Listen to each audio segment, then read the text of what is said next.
जय श्री कृष्णा। एक बार फिर स्वागत है आपका इस चैनल पर। मित्रों, आज हम अपनी गीता के दूसरे अध्याय के 6 श्लोक का ज्ञान प्रस्तुत करेंगे और इन श्लोक में कुछ अर्जुन के प्रश्न हैं और भगवान कृष्ण द्वारा उन प्रश्नों के उत्तर।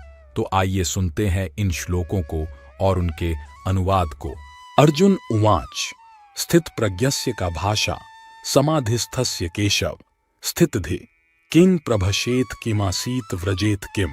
अर्जुन ने कहा, हे केशव, जो दिव्य चेतना में स्थित है उसका स्वभाव क्या है? एक प्रबुद्ध व्यक्ति कैसे बात करता है? वह कैसे बैठता है? वह कैसे चलता है?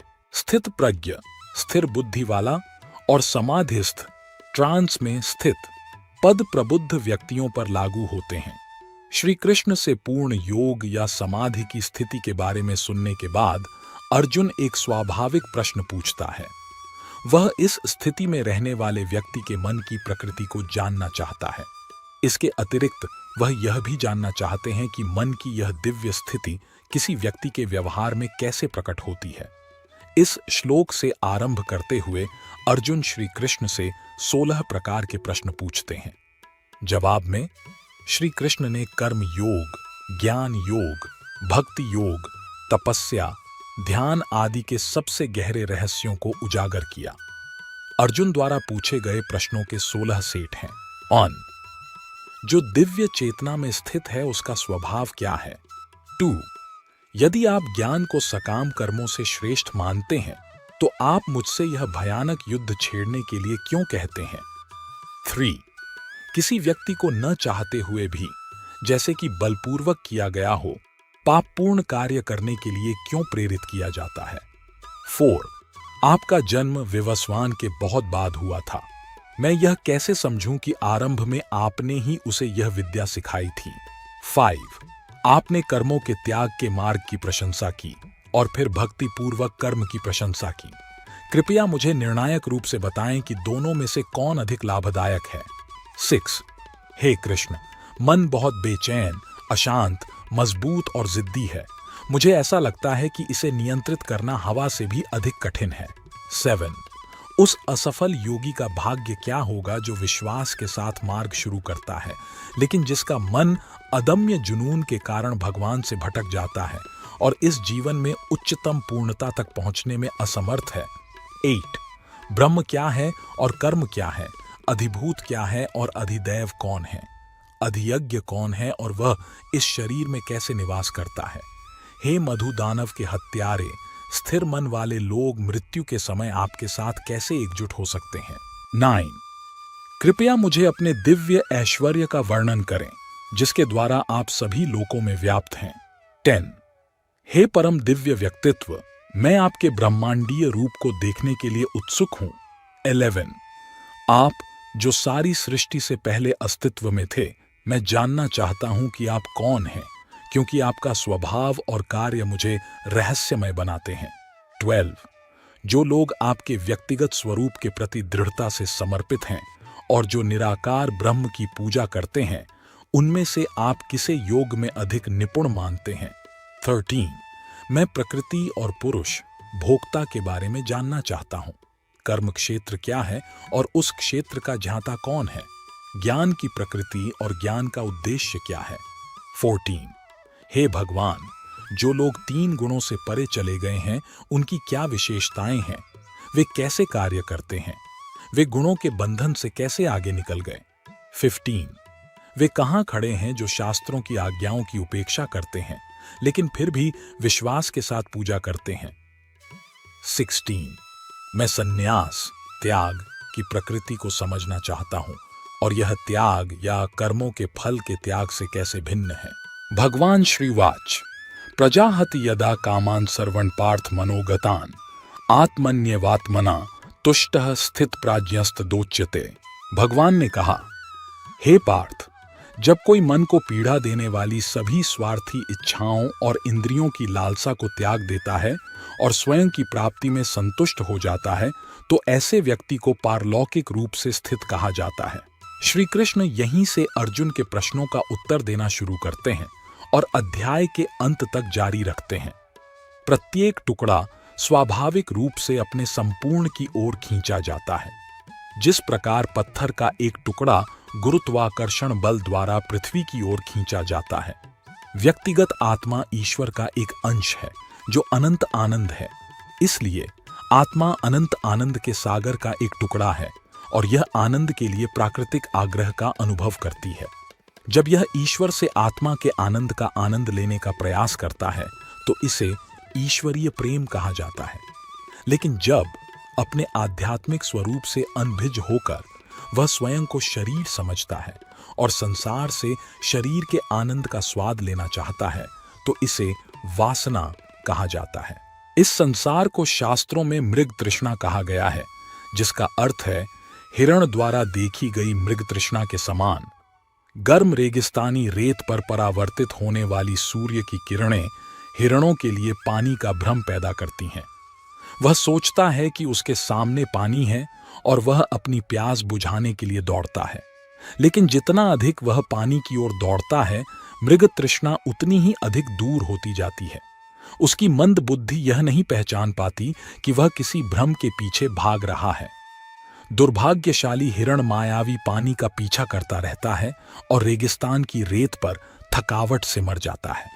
इसी प्रकार भौतिक ऊर्जा माया भी खुशी का भ्रम पैदा करती है और हम अपनी इंद्रियों की प्यास बुझाने की आशा में उस भ्रामक खुशी के पीछे भागते हैं। लेकिन हम कितनी भी कोशिश कर लें, खुशियां हमसे दूर होती चली जाती हैं। गरुड़ पुराण में कहा गया है, चक्रधरो पि सुरत्वम सुरत्व लाभे सकला सुरपतित्वम भवतिरु सुरपतिरूर्ध्व गतित्वम तथापि नानि वर्तते तृष्णा। एक राजा पूरी दुनिया का सम्राट बनना चाहता है। सम्राट एक दिव्य देवता बनने की इच्छा रखता है। एक दिव्य देवता स्वर्ग का राजा इंद्र बनना चाहता है और इंद्र द्वितीय निर्माता ब्रह्मा बनना चाहते हैं। फिर भी भौतिक सुख की प्यास तृप्त नहीं होती।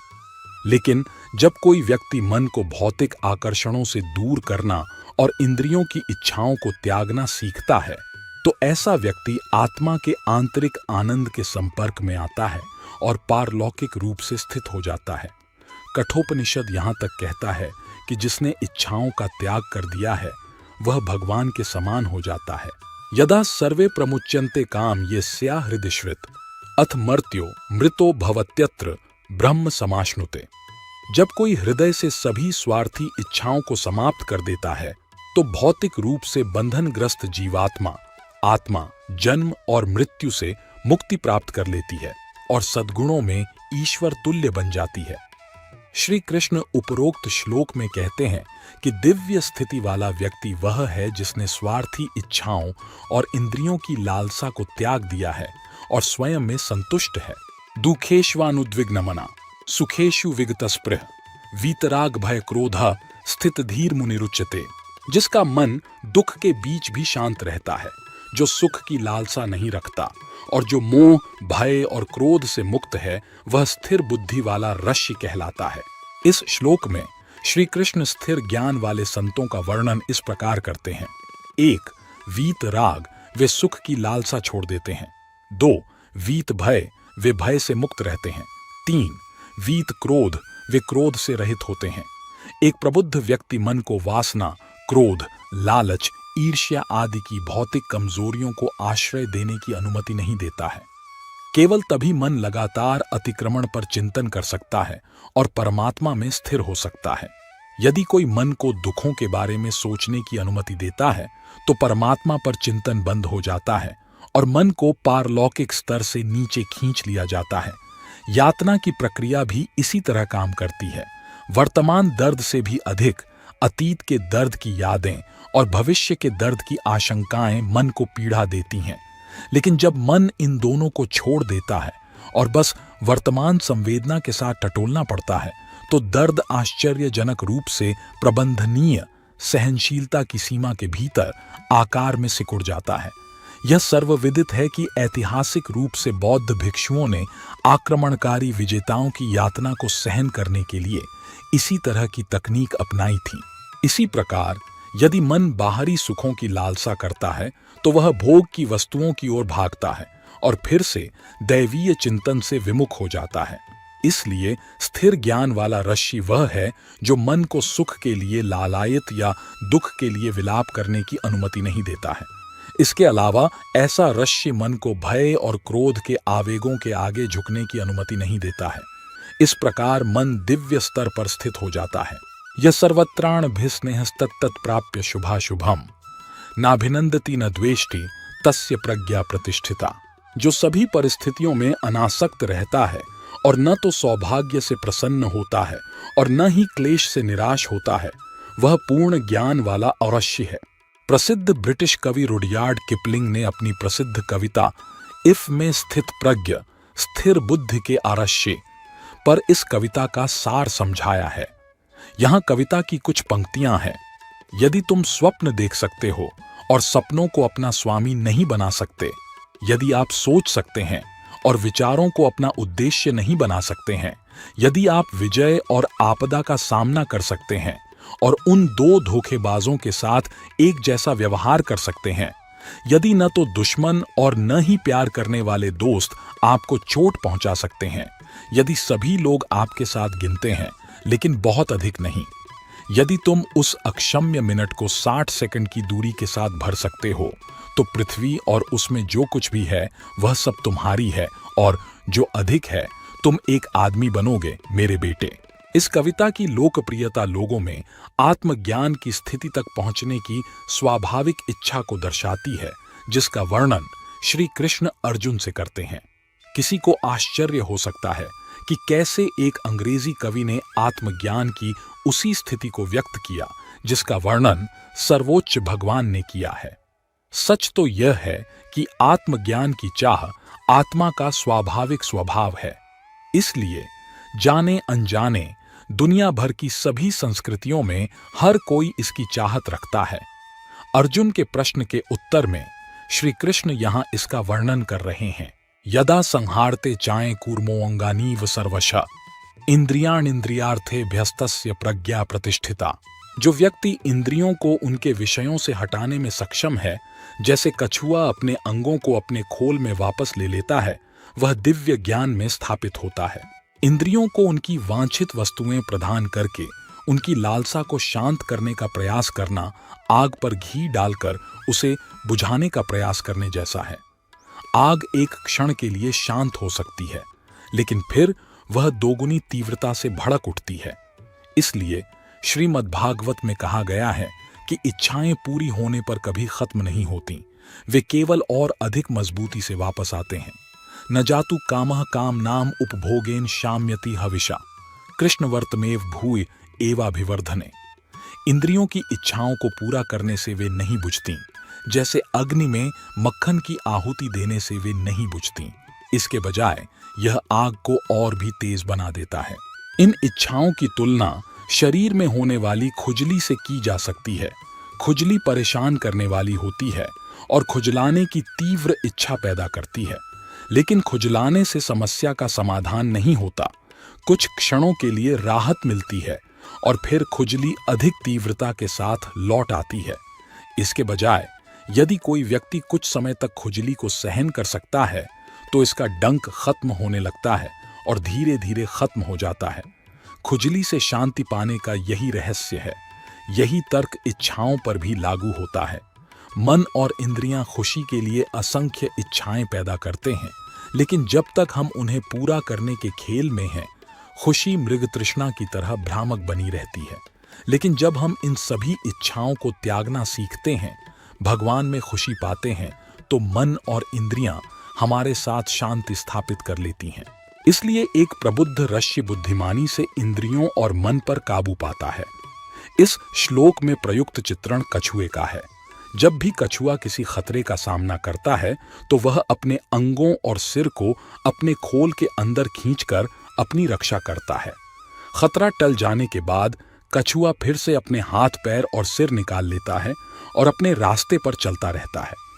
प्रबुद्ध आत्मा मन और इंद्रियों पर समान नियंत्रण रखती है और स्थिति की जरूरतों के अनुसार उन्हें वापस ले सकती है और निकाल सकती है। विषया विनिवर्तन्ते निराहारस्य देहिन रसवर्जम रसोप्यस्य परम दृष्ट्वा निवर्तते। साधक इंद्रियों को उनके भोग की वस्तुओं से रोक सकते हैं, लेकिन इंद्रिय वस्तुओं का स्वाद बना रहता है। हालांकि यह स्वाद भी उन लोगों के लिए समाप्त हो जाता है जो सर्वोच्च को महसूस करते हैं। जब कोई उपवास की तरह खाना छोड़ देता है तो इंद्रियों की इच्छाएं क्षीण हो जाती हैं। इसी प्रकार बीमारी में भोग की वस्तुओं के प्रति रुचि खत्म हो जाती है। वैराग्य की ये अवस्थाएं अस्थायी हैं, क्योंकि इच्छा का बीज मन के भीतर ही रहता है। फिर जब व्रत समाप्त हो जाता है या बीमारी दूर हो जाती है तो इच्छाएं वापस आ जाती हैं। यह इच्छा का बीज क्या है? यह ईश्वर के दिव्य आनंद के लिए आत्मा की आंतरिक प्रकृति है, जिसका यह एक छोटा सा अंश है। जब तक वह दिव्य आनंद प्राप्त नहीं हो जाता तब तक आत्मा कभी संतुष्ट नहीं हो सकती और सुख की तलाश जारी रहेगी। साधक, आध्यात्मिक जिज्ञासु अपनी इच्छा शक्ति से अपनी इंद्रियों को बलपूर्वक रोक सकते हैं, लेकिन ऐसा संयम अस्थायी होता है क्योंकि यह इच्छा की आंतरिक ज्वाला को नहीं बुझाता है। हालांकि जब आत्मा ईश्वर की भक्ति में संलग्न होती है और दिव्य आनंद प्राप्त करती है तो उसे उस उच्च स्वाद का अनुभव होता है जिसके लिए वह अनंत जन्मों से तरस रही थी। तैत्तिरीय उपनिषद में कहा गया है, रसो वै सह रसन ह्येवाएं लब्ध्वा नंदी भवति। ईश्वर सर्व आनंदमय है। जब आत्मा को ईश्वर की प्राप्ति हो जाती है तो वह आनंद से तृप्त हो जाती है। फिर व्यक्ति में स्वाभाविक रूप से निम्न कामुक सुखों के प्रति वैराग्य विकसित हो जाता है। भक्ति से आने वाली यह वैराग्य दृढ़ और अटल है। इस प्रकार भगवद गीता इच्छाओं का सूखा दमन नहीं सिखाती है, बल्कि यह इच्छाओं को भगवान की ओर निर्देशित करके उनके उत्थान का सुंदर मार्ग सिखाती है। संत रामकृष्ण परमहंस ने इस सिद्धांत को बहुत ही स्पष्टता से व्यक्त किया जब उन्होंने कहा, भक्ति सर्वोच्च के लिए प्रेम है और सबसे निचला भाग अपने आप गिर जाएगा। तो मित्रों, आशा है कि आपको इस अध्याय के 6 श्लोक का ज्ञान प्राप्त हो गया होगा। और अगर आपको वीडियो पसंद आया है तो वीडियो को लाइक और शेयर करें और साथ ही अपने इस चैनल को सब्सक्राइब करें। मिलते हैं अपने अगले वीडियो में कुछ नए श्लोकों के साथ। तब तक के लिए जय श्री कृष्णा।